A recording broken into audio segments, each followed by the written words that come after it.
Well, hello everybody. Welcome back to another training video. So if you guys just want to check out the posing, that is going to be the last 2 minutes of the video. So y'all can just skip to the end if y'all want to see that. But for those of you who want to hang out and listen and watch the rest of it, you're more than welcome to. This video, we're actually going to talk about things that we do outside of the gym that helps us make the best results in the gym. So for me, my biggest issue was sleep. That was the biggest thing that I had a problem with getting down because I have 3 kids and a wife. So I come home, I work out, and then when I get done working out, I want to spend time with my family, which is reasonable and understandable.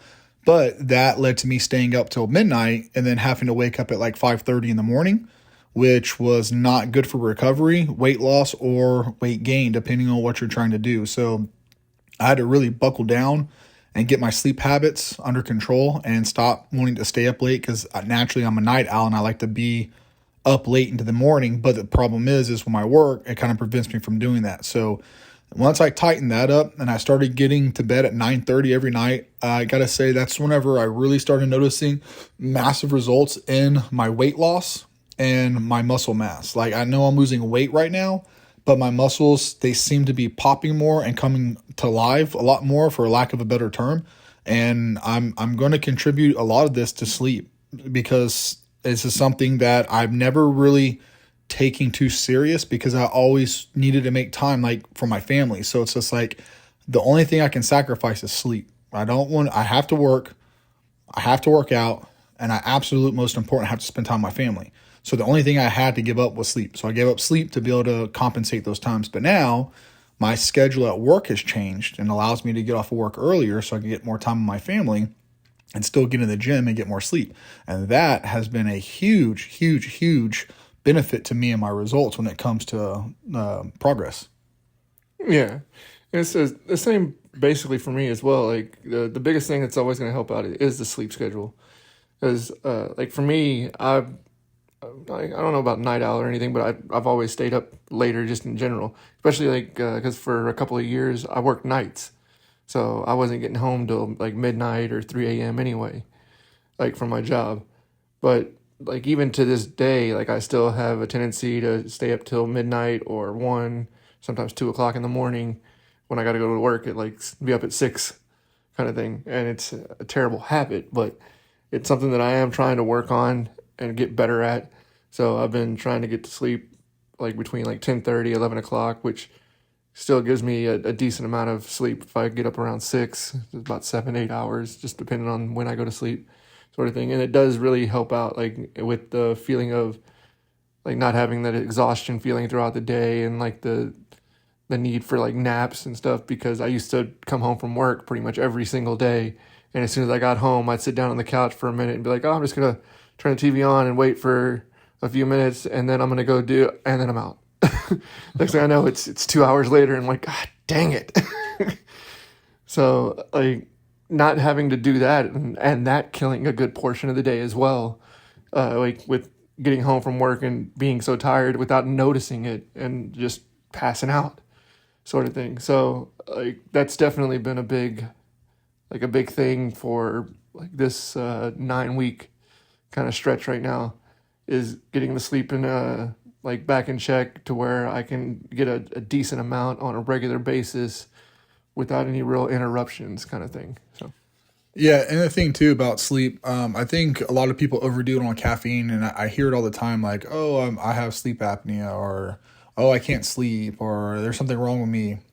It's like, no, a lot of times you're just overdoing the caffeine. Like, there's someone that I know, and I talked about this before in an earlier video, but this is another female, and I just had a conversation with her a couple days ago, and she was saying that her issue is she can drink 3 monsters a day and not really get anything out of them. And then I told her, it's like, well, it's because you're immune to it. And then she was like, well, no, that's not it. It's just I need energy because I can't sleep at night. It's like, well, you can't sleep at night because you're taking all that caffeine in. And she goes, well, even when I stop drinking that much caffeine, I still can't sleep at night. It's like, okay, that's because you're not doing enough physical work during the day to be tired. If you went home and did physical stuff like working out or yard work or just something physical, you physically exerted your energy, you will sleep throughout the night and you will sleep good. So if you sit at a chair all day and do nothing and pound caffeine and then you go home and do nothing and watch TV, of course you're going to have trouble sleeping. But that's a topic for another day. The other thing that I noticed that's really helped me in the gym is my nutrition. Obviously, big surprise, nutrition. So this is the first time I've actually gone without having a scheduled cheat meal or a break or anything like that. Like 24/7, around the clock, dieting nonstop, 100% with no breaks in it. That really, I've noticed, made a big difference. And what I did this time in the beginning is I read my protein all the way up to 530 grams of protein a day, which I know is excessive, but it was working. And then my calories were coming from my protein. So when I started backing off my calories, my carbohydrates pretty much stayed the same. They came down maybe 40 grams a day, maybe 50. And then I brought my protein down from 530 down to 315. And by bringing my protein down, I also brought my fat levels down and some of my carbohydrates, because of those carbohydrates and fat was in the meat, and it was also in the yogurt and the supplements that I was taking to get my protein that high. And that was an easy way to go about lowering my calories and dropping protein while dropping fat and carbs. And then I found that sweet spot around 2,500 calories. And I've been dropping about 1 to 2 pounds a week. Now, this whole time I've been dropping about a pound a week. And then I kind of stalled out there for a minute and I wasn't losing but maybe half a pound a week. And then once I started lowering my protein, I started dropping weight again. But with the protein also came the fat and the carbs from lowering that. But that also has been a huge detriment. And I go as far as weighing out my sodium. I weigh out my salt. I weigh out everything. And being 100% precise on everything, how much water I drink, how much sodium I take, every little thing that I do, it makes a difference and it adds up. And those are probably the two biggest things that I've noticed outside the gym that's helped me with my actual progression and getting better while I'm in the gym and utilizing my time. Yeah. And also, like, another thing is been, like, it is a technical workout kind of thing, but not like in the gym sort of workout, but just being able to go on a walk throughout the day at some point. Not actually like the cardio after the workout, but just doing like the 10-minute walk after, like, either after a meal or just at some point during the day, just getting that little bit of time and just wandering around, basically just going for a walk, just checking stuff out and just not really paying attention, but keeping a decent pace and stuff. That's definitely helped just with like controlling energy and keeping like I guess the metabolism feel at a certain level. Like I think it's just been beneficial. Like, I haven't really talked about it like as much as you have, and then you also did your shorts for like your 50 days long, just showing people and everything. But yeah, like I'm not gonna say I've done like the 2 walks every day, but I try to do at least the one consistently. And it's not really at a set time, but I just get up and just kind of go wandering a little bit, even if I'm at work or whatever, like on a break, is kind of go outside and just wander the yard or whatever I might be doing. And it's a good feeling or whatever, just to have that little bit of extra movement, just not just being stagnant inside my shop doing work the whole day, just being able to get out there. Like, even just that little bitty change of scenery, change of pace, it's a good mental thing in general. So like that's helped me a lot too. Yeah, I enjoy the walks a lot. I do enjoy going on walks after I eat. It just makes me feel better, and it actually gives me more energy after I go on a walk when I eat versus if I sit there, I actually feel more tired after I eat. And the thing too, back to my diet, and don't get me wrong, I want to clarify something. I have dieted in the past really, really hard for bodybuilding, and I've done hard cuts where I've gotten down to 220, 215, and all the way up to 290. So I know how important dieting is. But when I say this is the first time that I've ever done a diet without cheating, I've always had a scheduled cheat meal, and I've always had like a scheduled cheat day to be able to go on a date with my wife and my kids or do something.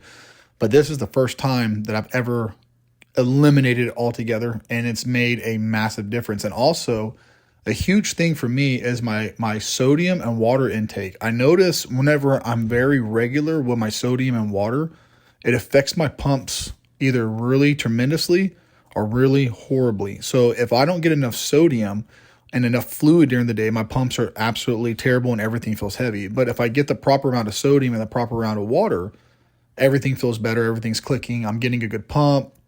My veins are popping out. Everything's just going so well. My energy levels are up. I have a lot more, like, I feel stronger. And this is kind of like one of those things that it varies day to day, because when it's hot outside, I'm outside in the yard working and I'm sweating at work, I have to get more sodium. I have to adjust my sodium levels. But then whenever it's cool outside, I'm inside my shop or inside my building with the air condition, and I'm not having to be outside sweating so much, I don't need as much sodium. So the amount of sodium, I try to keep it the same every single day.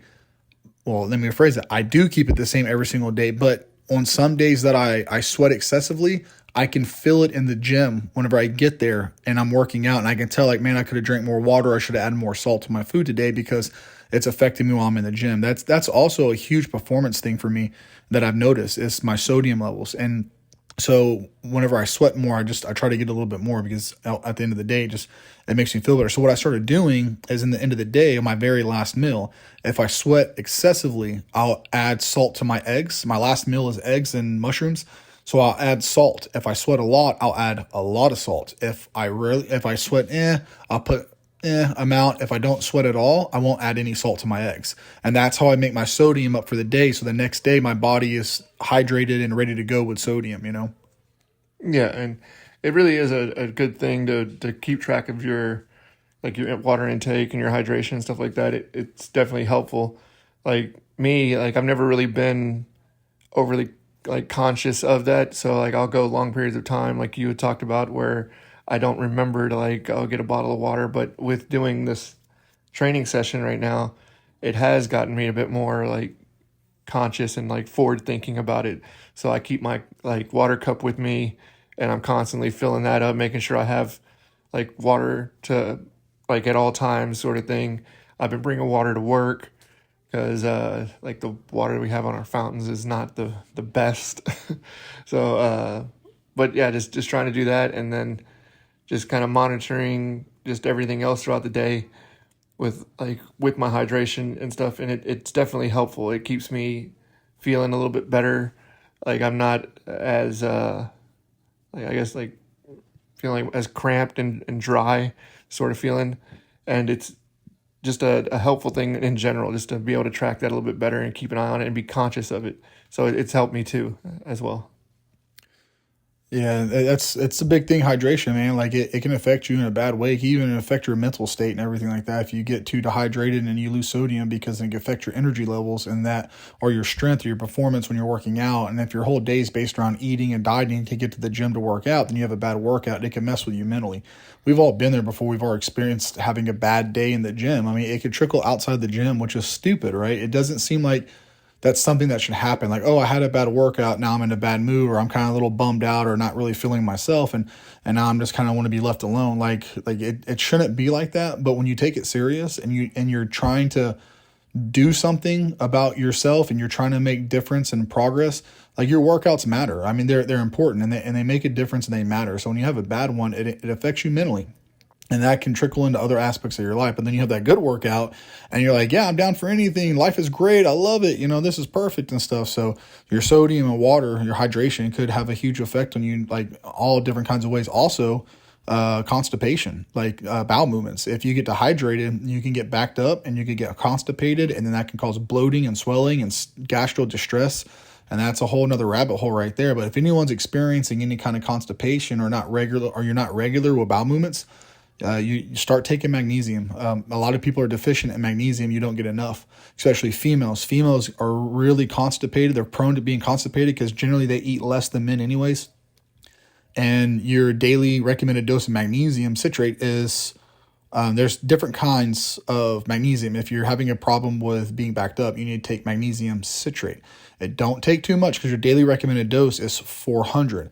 If you get 3,000 milligrams instead of 400 milligrams, 3,000 milligrams is a laxative, and that will make you go liquid. Within 8 hours, you will be really, really liquid. So magnesium builds inside the body, and the more you take day after day, the more it builds up inside of you. So start off at 400 milligrams a day supplementation, and then give it a day or two and see what happens. If nothing happens, go up another at 400, and then do this until you start having bowel movements, and then bring it back down to a regular 400. And you got to drink enough water when you're doing this. The reason being is the first place the body will draw water from when you're dehydrated is the colon. The colon is the first place the body will rob water from because it's the least important for function and activity. So that causes your stool to dry out, which causes you to get backed up, which causes a lot of stomach issues. Magnesium draws water to the colon, which rehydrates your stool, which allows you to have bowel movements. So A lot of people don't know that and understand that, but it's very very important to have healthy bowel movements. So as awkward it is for some people to talk about it, it's important. You shouldn't be having pebbles when you go to the restroom. You shouldn't be going 2-3 days without a movement. It should be daily, you know. But I think that's going to be it for me on this one, man. Is there anything you want to add or anything you want to? No, they were good. All right. Well, hey guys, we appreciate y'all stopping by and checking us out, and just you know, if you made it this far in the video, if y'all want to leave a like and subscribe if y'all haven't, I'd appreciate it. We will not be mad at you guys. And at the end of the day, if you don't want to do it, then don't do it. It's that simple. But thanks for watching. Yep. Catch you later.